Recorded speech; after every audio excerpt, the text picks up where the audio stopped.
Kerala story ബി.ജെ.പിയുടെ രാഷ്ട്രീയ അജണ്ടയെന്ന് മുഖ്യമന്ത്രി പിണറായി വിജയൻ പച്ച നുണ പറഞ്ഞ് കേരളത്തെ അപമാനിക്കാൻ ശ്രമിക്കുകയാണെന്നും ഈ സിനിമ നാടിനെ അപകീർത്തിപ്പെടുത്തുമെന്നും തന്നെയാണ് എല്ലാവരും മനസ്സിലാക്കണമെന്നും മുഖ്യമന്ത്രി കൊല്ലം ചവറയിൽ പറഞ്ഞു.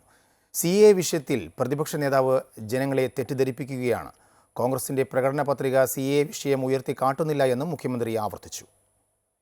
തീർത്തും രാഷ്ട്രീയ ഉദ്ദേശത്തോടെ കൊണ്ടുവന്ന സിനിമയാണ് കേരള സ്റ്റോറി എന്നും കൂടുതൽ പ്രചാരണം ഇതിന് കൊടുക്കുന്നുണ്ടെങ്കിൽ പ്രത്യേക ഉദ്ദേശമുണ്ടാകുമെന്നും മുഖ്യമന്ത്രി പറഞ്ഞു.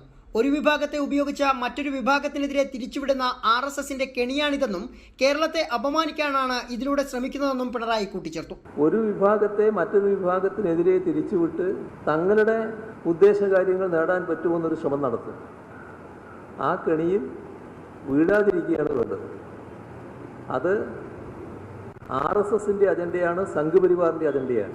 കോൺഗ്രസിന്റെ പ്രകടന പത്രികയിൽ പൗരത്വ നിയമ ഭേദഗതിയെക്കുറിച്ച് പറയുന്നുണ്ടോ എന്ന മുഖ്യമന്ത്രിയുടെ ചോദ്യത്തിന് പത്രികയുടെ പേജ് 8 നോക്കൂ എന്ന VD സതീശന്റെ മറുപടി പ്രസിദ്ധീകരിച്ച ഇന്നത്തെ മനോരമ ദിനപത്രം ഉയർത്തിക്കാട്ടിയായിരുന്നു വാർത്താ സമ്മേളനത്തിൽ മുഖ്യമന്ത്രി തിരിച്ചടിച്ചത്. പൗരത്വ ഭേദഗതി നിയമത്തിൽ കോൺഗ്രസ് പ്രകടന പത്രിക മൗനം പാലിച്ചു, എന്താണൊന്നും പറയാതിരുന്നത് എന്നാണ് ഞാൻ ചോദിച്ചിരുന്നത്.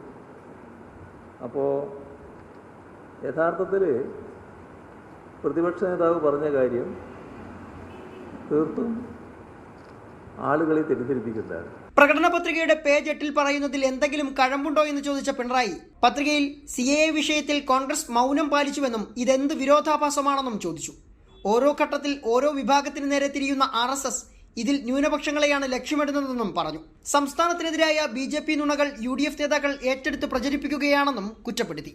അമൃത ന്യൂസ്, കൊല്ലം.